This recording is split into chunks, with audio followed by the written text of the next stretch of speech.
Welcome back to our YouTube channel Jaspal GK tech. अगर आपने हमारे चैनल को सब्सक्राइब नहीं किया है तो जल्दी से जाके सब्सक्राइब करें और शेयर करें। आज जो है वो हम पढ़ने वाले हैं अक्टूबर मंथ के करंट अफेयर्स के बारे में, जिसमें हम स्टार्ट करने जा रहे हैं 1 अक्टूबर के करंट अफेयर्स को। तो चलिए आज की वीडियो हम स्टार्ट करते हैं। फर्स्ट क्वेश्चन हमारे पास आता है, recently India Aging Report 2023 has been published by UNFPA, United Nations Population Fund, in collaboration with which of the following institution। तो रिसेंटली इंडिया एजिंग रिपोर्ट जो है आपकी रिलीज़ करी है UNFPA ने, किसके साथ कोलैबोरेशन करके? तो इसका राइट आंसर है आपका B, international institute for population sciences. आपका ये international institute of population sciences है, ये आपका मुंबई में है। और यूनाइटेड नेशन पॉपुलेशन फंड, तो ये जो है ये आपका कहाँ पे है? तो इसके हेडक्वार्टर हैं आपके न्यूयॉर्क में। तो आपका इंडिया एजिंग रिपोर्ट आपकी है क्या? तो इंडिया एजिंग रिपोर्ट में आपका ये बताया गया है, जो एल्डरी पॉपुलेशन है इंडिया की, मींस की जो 60 ईयर्स से एज से ऊपर है या 60 ईयर्स के जो हैं उनकी पॉपुलेशन जो है वो 2050 तक 20% जो है वो हो जाएगी। मींस कि 2050 में 20% पॉपुलेशन जो है वो इंडिया में वो 60 ईयर से ऊपर के जो लोग होंगे उनकी होगी। मींस कि एल्डरी पॉपुलेशन जो है वो इंडिया में काफ़ी ज़्यादा इंक्रीज़ हो जाएगी। और इसमें आपका ये भी बताया गया है, जो वुमेन हैं उनकी लाइफ जो है वो ज़्यादा होगी मैन की लाइफ से। और ऐसे 2 स्टेट आपकी ऐसी बताई गई हैं जहाँ पे लाइफ एक्सपेक्टेंसी जो है वो लाइफ एक्सपेक्टेंसी जो है आपकी हिमाचल प्रदेश और केरला में वो काफ़ी ज़्यादा हाई होगी। मींस कि एचपी और केरला में जो लोग 60 ईयर के हो चुके हैं उनकी लाइफ जो है वो 23 या 22 जो है वो और होगी। मींस कि जो अभी 60 ईयर की जो वुमेन है उनकी जो एज होगी वो 83 तक जो है वो होगी। और जो अभी केरला की जो वुमेन है जो अभी 60 ईयर्स की हो चुकी हैं उनकी जो लाइफ होगी वो एक्सपेक्टेड कब तक होगी? तो 82 ईयर्स तक तो जो है वो आपकी अपनी लाइफ जो है वो जिएंगे। तो ये आपका इसमें बताया गया था। तो एचपी वाले जो भी एग्ज़ाम आपके अभी आ रहे हैं उसमें जो है ये आपका इम्पोर्टेंट है, तो पढ़ के जाइएगा। और इसके अलावा हमारे पास ये भी बताया गया है आपका, आप ये भी याद रखेंगे कि ओल्ड पीपल की स्टडी को क्या कहा जाता है? तो ओल्ड पीपल की स्टडी को कहा जाता है ग्रैनोटोलॉजी। ये भी याद रखिएगा, 1 मार्क्स में आपका ये इंग्लिश में आपका पूछा जाता है 1 वर्ड सब्स्टिट्यूशन में। ओल्ड पीपल की स्टडी को कहा जाता है ग्रैनोटोलॉजी।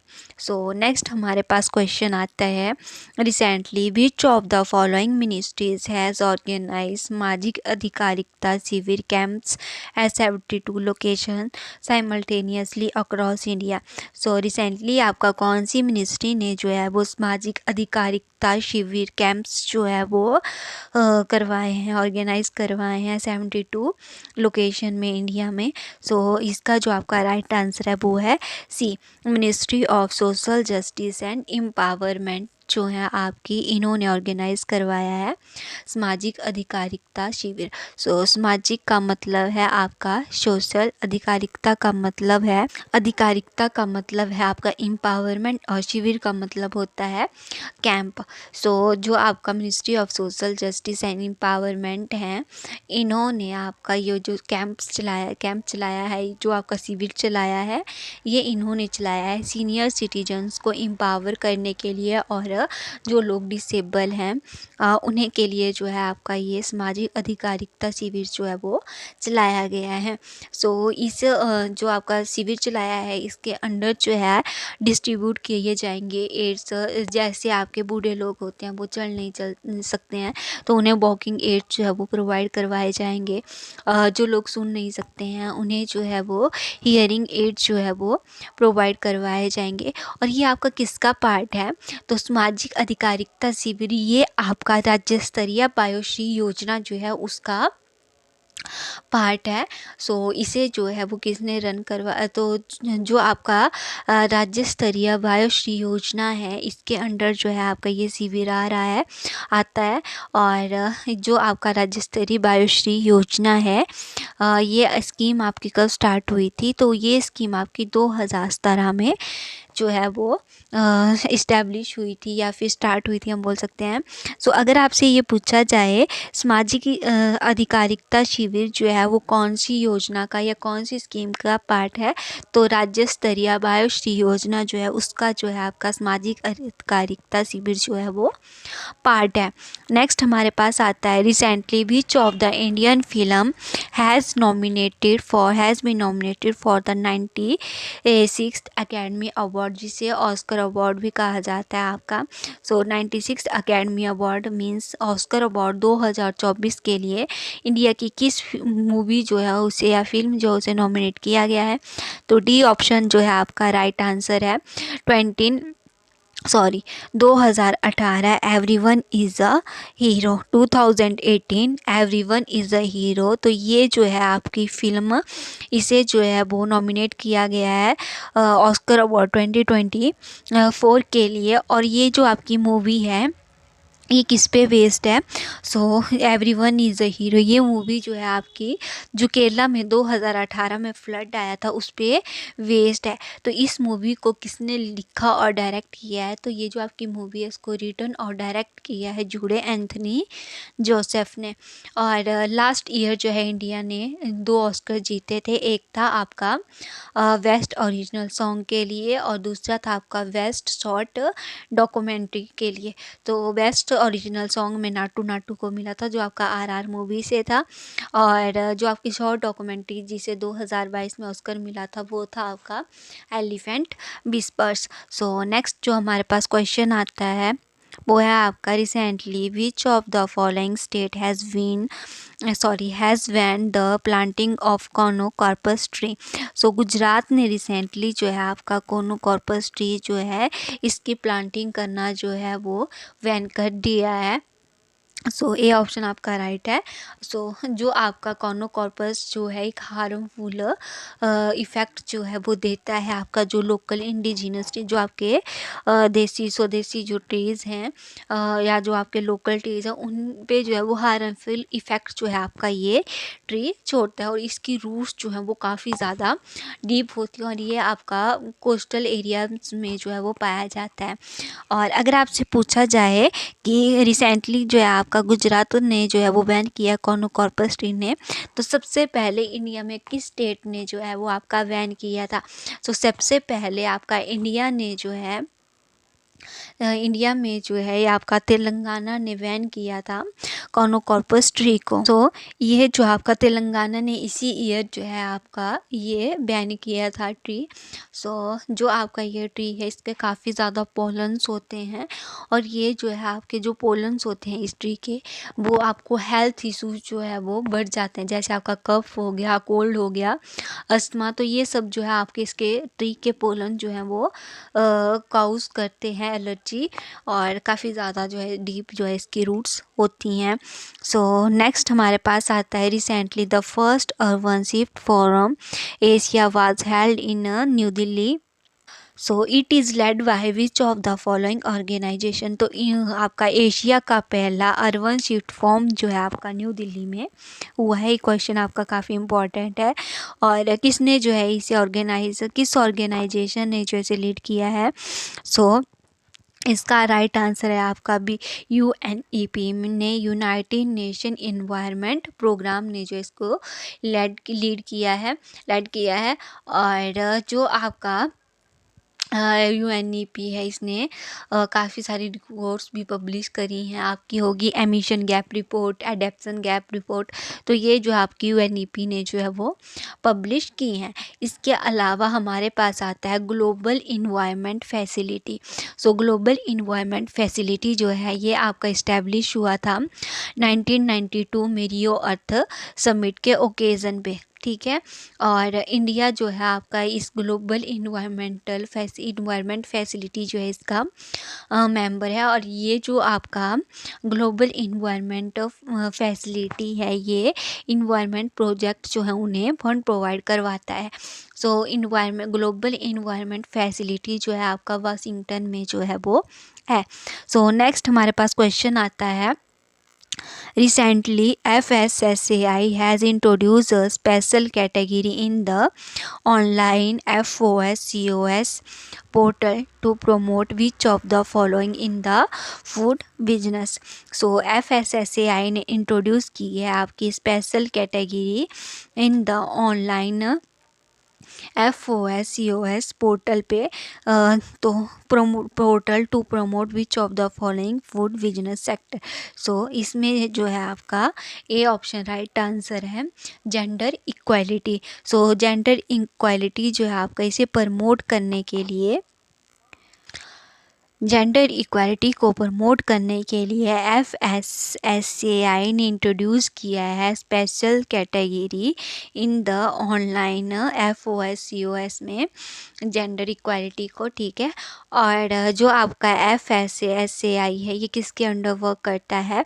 सो FSSAI जो है आपका ये वर्क करता है अंडर मिनिस्ट्री ऑफ हेल्थ। इसके अलावा और जो आपका फॉस्कोस पोर्टल है ये आपका कब जो है वो इंट्रोड्यूस हुआ था? तो ये आपका 2020 में जो है वो इंट्रोड्यूस हुआ था। किसने इंट्रोड्यूस किया था? सो FSSAI जो है इसने इसे इंट्रोड्यूस किया था। इसके अलावा हमारे पास आता है जो आपका FSAI है, इसने गिव किया है फूड सेफ्टी इंडेक्स का 5th एडिशन, जिसमें टॉप किसने किया था?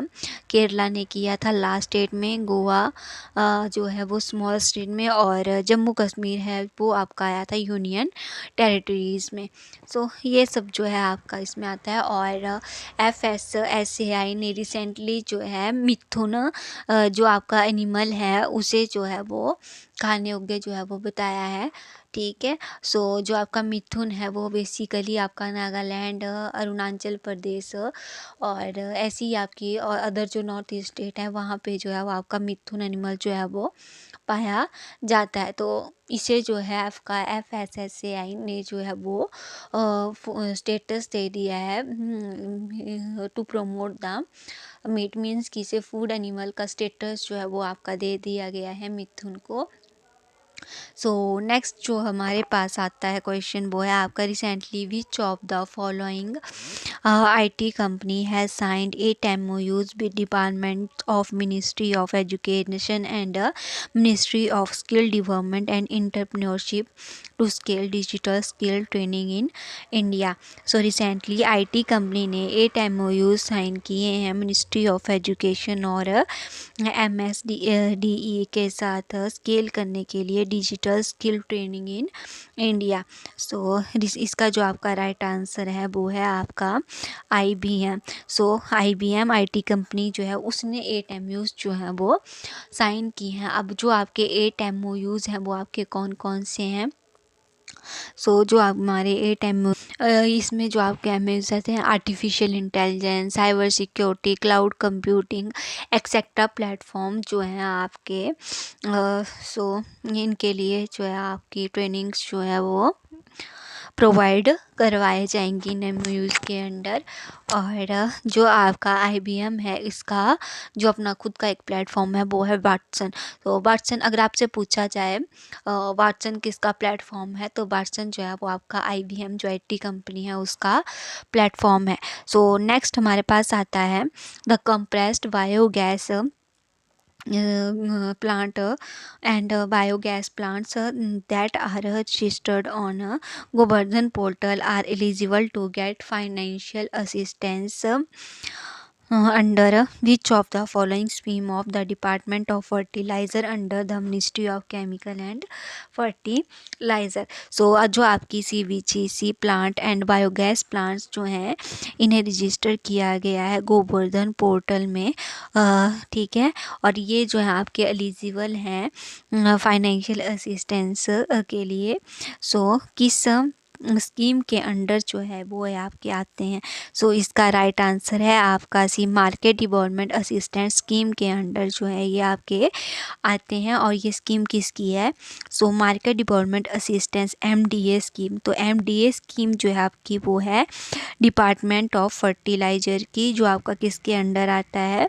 Ministry of chemical and fertiliser के अंडर जो है ये आपका आता है। सो इसके अलावा हमारे पास है जो हमारी मिनिस्ट्री है। सो ये जो आपकी स्कीम है ministry of chemical and fertilisers ने 3 मंथ पहले जो है आपकी मार्केट डेवलपमेंट असिस्टेंस स्कीम जो है ये लॉन्च की थी या अनाउंस करी थी।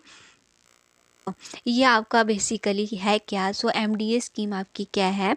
सो जो आपकी MDA स्कीम है इसमें अगर आप एक प्राइवेट पर्सन हो, ठीक है, और आप जो है वो बायोगैस प्लांट जो है वो इंस्टॉल करना चाहते हैं, तो आपको गवर्नमेंट जो है वो मनी प्रोवाइड करवाएगी। और जो आपको मनी दी जाएगी वो जो है वो आपकी होगी 1500 रुपये पर मैट्रिक टन, ठीक है। तो ये फाइनेंशियल सपोर्ट जो है आपकी वो आपको गवर्नमेंट प्रोवाइड करवाएगी। सो ये जो था आपका इसमें था। और जो आपकी गोवर्धन स्कीम है, तो गोवर्धन स्कीम जो है वो किसकी थी? सो गोवर्धन स्कीम जो थी वो थी मिनिस्ट्री ऑफ जल शक्ति की। सो ये जो सब जो था आप इसमें इम्पोर्टेंट था तो ये याद रखिएगा। सो रिसेंटली जो है आपका कितने जो हैं वो तो आपका अर्बन एरिया में जो है वो 200 CBC प्लांट्स जो है वो बनाए जाएंगे, जिसमें से सॉरी आपके 200 CBG प्लांट में से 75 जो होंगे आपके वो कहाँ पे होंगे? अर्बन एरियाज़ में। तो ये जो था आपका इसमें कुछ इम्पॉर्टेंट था। सो नेक्स्ट हमारे पास आता है recently which of the following Indian defence force has participated in counter terrorism field training exercise FTX 2023। तो रिसेंटली जो है इंडिया की किस डिफेंस फोर्स ने जो है वो पार्टिसिपेट किया है counter terrorism field training exercise में FTX में 2023 में? सो इंडियन आर्मी ने जो है वो आपका पार्टिसिपेट किया है FTX 2023 में। सो ये जो था आपका इसमें।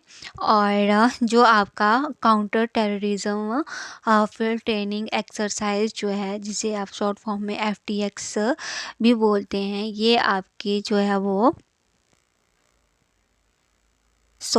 जो आपकी फील्ड ट्रेनिंग एक्सरसाइज है ये किसकी है? So Asian defence ministries meeting ADMM plus जो है इनकी जो है ये आपकी एक्सरसाइज है। और जो आपका ADMM है एशियन डिफेंस मिनिस्ट्री मीटिंग जो है आपका इसमें 10 एशियन कंट्रीज़ जो हैं आपकी इसमें आती हैं। और 8 कंट्रीज़ जो हैं आपकी उन्हें कहा जाता है, देयर आर 8 कंट्रीज़ जिन्हें कहा जाता है डायलॉग पार्टनर। सो 10 एशियन कंट्रीज़ जो हैं आपकी ADMM प्लस में है, जिसमें 8 कंट्रीज़ जो हैं आपकी उन्हें कहा जाता है डायलॉग पार्टनर्स। और जो आपका इंडिया है वो भी आपका एक डायलॉग पार्टनर जो है इसका हिस्सा है, ठीक है। सो इसके अलावा आपका कौन कौन सी है इसमें? सो जो आपका ADMM प्लस है इसमें आपका जो 10 एशियन कंट्रीज़ हैं उनमें जो आपकी 8 कंट्रीज़ हैं जिन्हें डायलॉग पार्टनर कहा जाता है, इसमें आपका इंडिया है, US है, रशिया है, न्यूजीलैंड है, साउथ कोरिया है, ऑस्ट्रेलिया है, जापान है, चाइना है। तो ये 8 कंट्रीज़ जो हैं आपकी 8 डायलॉग पार्टनर्स में आती हैं। सो रिसेंटली जो है आपका ADMM plus FTS took place in कहाँ पे हुई है आपकी? सो रिसेंटली जो है आपकी FTX 2023 ये हुई है रशिया में 25 सितंबर से लेके 30 सितंबर तक।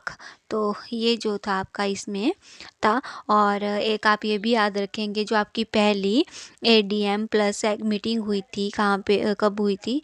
तो पहली जो ADMM प्लस जो आपकी मीटिंग थी ये 2010 में जो है वो हुई थी। सो नेक्स्ट हमारे पास आता है recently which of the following agencies of United Nations has launched an innovative e learning programme on sustainable finance. So recently किस एजेंसी ने जो है आपकी यूनाइटेड नेशन की किस एजेंसी ने लॉन्च किया है एक innovative e learning programme sustainable finance में? सो इसका जो राइट आंसर है वो है आपका D, United Nation development programme. So United Nation development programme जो है आपका एजेंसी जो है यूनाइटेड नेशन की, इन्होंने लॉन्च किया है एक innovative e learning programme sustainable finance में। और यूएनडीपी के हेडक्वार्टर कहाँ पे हैं? न्यू यॉर्क में है। और जो आपका ई लर्निंग प्रोग्राम है सस्टेनेबल फाइनेंस में, इन्होंने जो है वो लॉन्च किया है सस्टेनेबल फाइनेंस हब, जो कि एक इनिशिएटिव है किसका? यूएनडीपी का। तो ये भी याद रखिएगा, जो आपका ई लर्निंग प्रोग्राम जो है आपका सस्टेनेबल फाइनेंस में, इन्होंने लॉन्च किया है सस्टेनेबल फाइनेंशियल हब, जो कि यूएनडीपी का एक इनिशिएटिव है। सो ये सब जो था आपका इसमें था। और नेक्स्ट जो हमारे पास क्वेश्चन आता है वो है आपका, recently the electoral commission of which of the following country has signed MOU with the Election Commission of India for cooperation to enhance electoral management and administration। तो रिसेंटली किस कंट्री के इलेक्टोरल कमीशन ने जो है वो MOU sign किया है आपका ECI के साथ, इलेक्शन कमीशन ऑफ इंडिया के साथ, corporation to enhance electoral management and administration? तो इसका राइट आंसर है आपका ए, साइसेलस। तो साइसेलस के साथ जो है वो आपका इंडिया ने India election commission of India ने जो है वो MOU साइन किया हुआ है। सो चीफ इलेक्शन कमिश्नर कौन है आपके इंडिया में? तो चीफ इलेक्शन कमिश्नर जो है इंडिया में वो है राजीव कुमार। तो ये जो है आपका इसमें था। और नेक्स्ट जो हमारे पास आता है वो है आपका क्वेश्चन, और एक ये भी याद रखिएगा कि जो आपकी ये साइसेलस है वो एक कंट्री है, कहाँ पे है? तो हमारा जो हिंद महासागर है, इंडियन ओशियन है, उसमें एक कंट्री है जिसका नाम है साइसेलस। ठीक है। सो नेक्स्ट जो हमारे पास क्वेश्चन है वो है, recently which of the organisation introduce ईस्ट Android earthquake alert system in India in collaboration with National Disaster Management Authority and the National Center for Seismology and the Ministry of earth sciences? तो recently जो है आपका किस organisation ने introduce किया है अपना Android earthquake alert system India में, किसके साथ कोलैबोरेट करके? सो NDMA और NCS और मिनिस्ट्री ऑफ साइंस के साथ। सो ये आपका है आंसर डी, गूगल। तो गूगल ने जो है आपका एंड्रॉयड अर्थक्वेक अलर्ट सिस्टम जो है वो बनाया है। ठीक है। सो ये जो था आपका इसका राइट आंसर था डी, गूगल।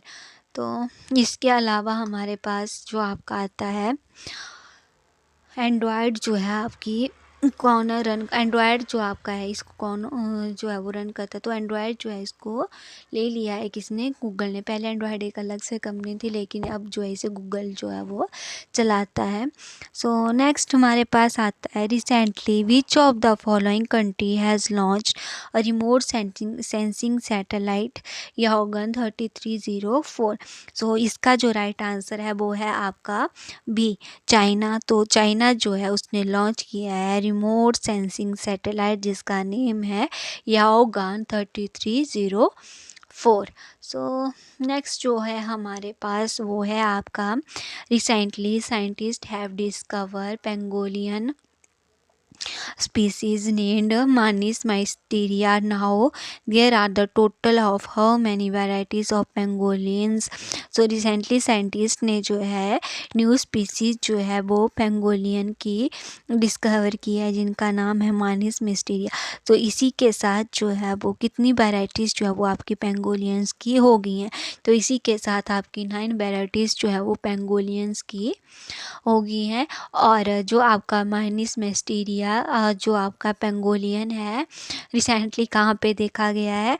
तो रिसेंटली जो है आपका जो न्यू स्पीसीज़ है जिसे हमने कहा है मानिस मिस्टीरिया, तो ये जो है आपकी कहाँ पे देखी गई है, हांगकांग में जो है वो देखी गई है। पेंगोलियन एक ऐसा जो है वो एनिमल है। तो पेंगोलियन एक क्या है, मैमल है और इसका काफ़ी ज़्यादा ट्रैफिक्ड जो है मतलब कि इसका ये जो आपका पेंगोलियन का काफ़ी मैमल जो है इसका काफ़ी ज़्यादा ट्रैफिक जो है वो वर्ल्ड में किया जाता है।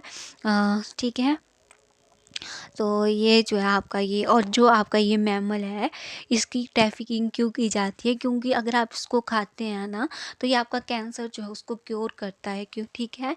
और पेंगोलियन जो है आपका जो आपका पेंगोलियन है ये आपका आंट जो है उन्हें खाता है, आंट ईटर और आंट ईटर जो है वो इसे कहा जाता है।